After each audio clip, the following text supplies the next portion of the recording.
బిక్కవోలు కుమార సుబ్రహ్మణ్యేశ్వర స్వామి అంటే తెలుగు రాష్ట్రాల్లో అత్యంత ప్రాచుర్యం పొందిన ఆలయం. మరి వివాహం కానివారు, సంతానం లేనివారు, అదేవిధంగా అనేక రకాల సమస్యలు ఉన్నవాళ్ళు అందరూ కూడా సుబ్రహ్మణ్యేశ్వర స్వామిని దర్శించుకొని ఆయన ఆశ్రయం తీసుకొని ఆయన ఆశీస్సులు తీసుకొని ఆ బాధల నుంచి విముక్తులు కావడం అనేది మనకి ఎంతో కాలంగా జరుగుతూ ఉంది. తెలుగు రాష్ట్రాల్లోనే కాకుండా దేశవ్యాప్తంగా ప్రాచుర్యం పొందిన ఆలయం కుమార సుబ్రహ్మణ్యేశ్వర స్వామి ఆలయం. ఇక్కడ గోలింగేశ్వర స్వామి ఆలయంగా దీన్ని మనం నామకరణం. మరి గతంలో చాళుక్యుల కాలం నుంచి ప్రసిద్ధి చెందిన ఆలయం. ఈ ఆలయానికి సంబంధించి ప్రతి సంవత్సరం షష్ఠి మహోత్సవం అత్యంత వైభవంగా జరుగుతుంది. లక్షలాది మంది ప్రజలు వచ్చి దర్శనం చేసుకోవడం జరుగుతూ ఉంది. అందువల్ల ప్రభుత్వం తరఫు నుంచి అన్ని విధాల చర్యలు తీసుకోవడం జరుగుతుంది. వచ్చే భక్తులకి ఎటువంటి ఇబ్బంది లేకుండా, ఎటువంటి అసౌకర్యం కలగకుండా చక్కగా అందరూ దర్శనం చేసుకునే విధంగా, అందరూ మరలా తిరుగు ప్రయాణం అయ్యే విధంగా ప్రభుత్వం తరఫు నుంచి అన్ని చర్యలు తీసుకోవడం జరుగుతాం. ముఖ్యంగా ఈనాడు ఒక సాంకేతికమైన సమస్య తలెత్తింది. ఉభయ గోదావరి జిల్లాలో టీచర్స్ ఎమ్మెల్సీ ఉప ఎన్నిక జరుగుతున్న నేపథ్యంలో అధికారులు, ప్రజాప్రతినిధులు సమన్వయం చేసుకుంటూ కలిసి ప్రయాణం చేయాల్సిన పరిస్థితికి వాళ్ళ ఇబ్బంది కలిగిన నేపథ్యంలో ఆ ఇబ్బందిని అధిగమిస్తూ అటు అధికారులు కానీ, ఇటు ప్రజాప్రతినిధులు కానీ, ముఖ్యంగా ఇక్కడ ఉత్సవ కమిటీ ఏదైతే ఉందో పల్లి శ్రీనివాసరెడ్డి గారి నేతృత్వంలో ఏర్పడిన ఉత్సవ కమిటీ గ్రామస్తులందరినీ సమీకరించుకొని, ముఖ్యంగా ఎటువంటి రాజకీయాలు, ఎటువంటి పార్టీలకి, భేదాలకి అతీతంగా ఈ కార్యక్రమం నిర్వహించుకోవడం జరుగుతూ ఉంది. అదేవిధంగా ఈ బిక్కవోలు గ్రామాన్ని ఒక ఆధ్యాత్మిక కేంద్రంగా, ఇటు గొల్లల మామిడాడు కానీ, ఇటు బిక్కవోలు కానీ ఆధ్యాత్మిక కేంద్రంగా తీర్చిదిద్దాలనే ఒక ఆలోచనతో ఈ రోజు మేము కూడా ముందుకు వెళ్ళడం జరుగుతూ ఉంది. అది కూడా సఫలీకృతులు అవుతామని ఆశిస్తూ, ఆ స్వామివారి ఆశీస్సులతో ఈ 7 రోజుల పండగ ఇక్కడ దిగ్విజయంగా ముగియాలని అందరినీ కోరి ప్రార్థిస్తూ, ప్రజలకు కూడా విజ్ఞప్తి చేసేది ఎటువంటి అసౌకర్యం లేకుండా మేము చర్యలు తీసుకుంటా ఉన్నాం.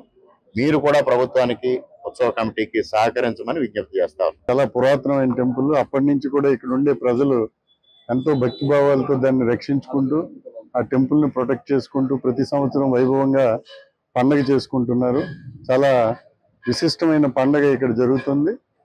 సో దీనికి సంబంధించి భద్రతా ఏర్పాట్లు చూడడానికి ఈ రోజు రావడం జరిగింది. దీనికి విస్తృతమైనటువంటి ఏర్పాట్లు చేయడం జరుగుతూ ఉంది. ఉత్సవం కాబట్టి ప్రజలు బాగా ఎంజాయ్ చేయడానికి ఇష్టపడతారు. బాణాసంచా కాల్చడం ఇలాంటివన్నీ పెట్టారు.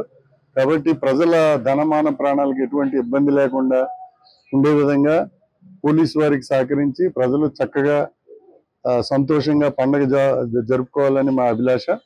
దానికి సంబంధించినంత వరకు ఒక 300 మందితోటి ఇక్కడ 6, 7, 8 తారీఖులు ముఖ్యంగా జరిగే పండుగ. సో ఈ పండుగ సందర్భంగా విస్తృతమైన ఏర్పాట్లు చేశాం. అలాగే కొంత మన ట్రాఫిక్ రిస్ట్రిక్షన్స్ వస్తాయి. ఆ ట్రాఫిక్ రిస్ట్రిక్షన్స్ కూడా ప్రజలు ఖచ్చితంగా ఫాలో అవ్వాలి. అలాగే ఇక్కడ మనకి 50 రూపాయలు, 10 రూపాయలు, అలాగే ఫ్రీ దర్శనానికి సంబంధించిన క్యూ లైన్స్ పెట్టారు. సో ఆ క్యూ లైన్స్ కూడా తప్పకుండా ఫాలో అవ్వాలి. ఎందుకంటే ఆ రోజు 6th midnight నుంచి 7th night దాకా ఆల్మోస్ట్ అరౌండ్ 70,000, 60,000 మంది వస్తారు. కాబట్టి అందరికీ మా విజ్ఞప్తి ఏంటంటే పోలీసు వారు ఇచ్చే సూచనలు కానీ, పెట్టేటటువంటి సైన్ బోర్డ్స్ కానీ అన్ని పాటించాలి. అలాగే ఇక్కడ ఎవరైతే ఆర్గనైజ్ చేస్తున్నారో టెంపుల్ కమిటీ ఉన్నారో వారు కూడా పోలీసు వారికి చక్కగా ఉద్యోగం చేయడానికి, అలాగే భక్తులు చక్కగా దర్శనాలు చేసుకోవడానికి కావాల్సిన వసతులు కల్పించాలి. ఏది పోలీసు చెప్తే అది పాటించాల్సిన అవసరం ఉంది. ఎందుకంటే ఒక చిన్న ఇన్సిడెంట్ కూడా జరగకుండా చేయడం అన్నదే గొప్పతనం. మనం ఏదో పెద్ద ఉత్సవం చేసి ఒక చిన్న తప్పు జరిగితే ఎంత ఉత్సవం కూడా ఆ మూడ్ పోతుంది. మళ్ళీ మనకి అది మైండ్లో నడుస్తూ ఉంటుంది. ప్రతి పండుగ వచ్చినప్పుడు కూడా మనకి అది మైండ్లో నడుస్తుంటుంది. కాబట్టి మా తాలూకు ఉద్దేశం ఏంటంటే, పోలీసు ఉద్దేశం ఒకటే, చిన్న ఇన్సిడెంట్ కూడా జరగకుండా ప్రజలు చక్కగా పండుగ చేసుకోవాలి. దీనికి కావాల్సిన ఏర్పాట్లు ఒక డిఎస్పీ, ఒక అడిషనల్ ఎస్పీ ఇక్కడ ఉండి చూసుకుంటారు. ఆ రోజు నేను కూడా వచ్చి చూసి వెళ్తాము.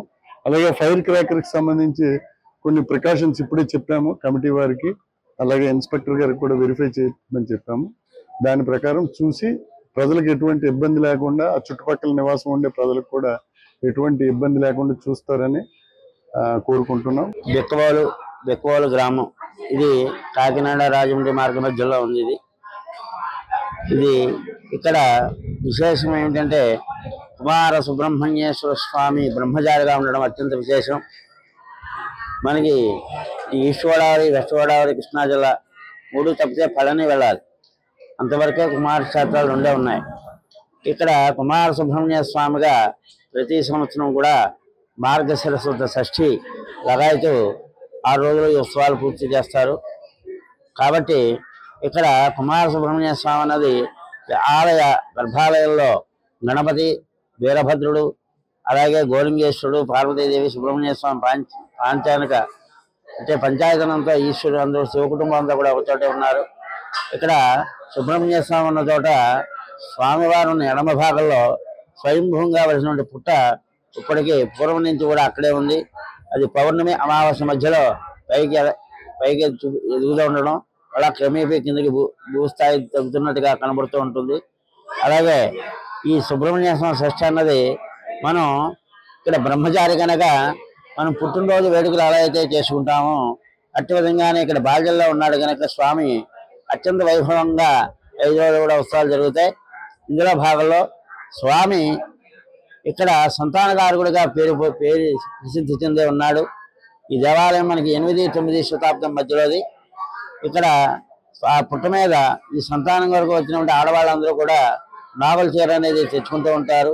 తెచ్చుకుని వారు ఆ పుట్ట మీద పెట్టే ప్రసాదం కింద ఆ చీర ధరించి ఆలయం వెనక భాగంలో పొడుగు దండాలుగా పడుకుని ఉంటారు. వాళ్ళు పడుకున్న తర్వాత వారికి వచ్చేటువంటి స్వప్నాన్ని బట్టే సంతానం కలుగుతుంది. దానికి సమయం నిర్దేశించి ఉండదు. 1 గంటలో రావచ్చు, 1 పూట పట్టచ్చు, లేకపోతే 1 రోజు పట్టచ్చు. కానీ వారికి తత్ఫలితం వెంటనే కలగడం మటుకు సత్యం. కాబట్టి ఆ సంతానం కలిగిన తర్వాత పిల్లలు ఇక్కడ తీసుకొచ్చి నామకరణం, అన్నప్రాసన, అక్షర స్వీకారం చేసుకుంటూ ఉంటారు. అలాగే ఇక్కడ మొక్కుకుంటూ ఉంటారు. పిల్లలు పుట్టిన తర్వాత ఏమిటో మేము తులాభారం ఇస్తాం, పటికి బలం లేదా ధాన్యం, వస్త్రాలు, అలాగే తులాభారం రూపంలో కూడా మొక్కుబడులు తీస్తూ ఉంటారు.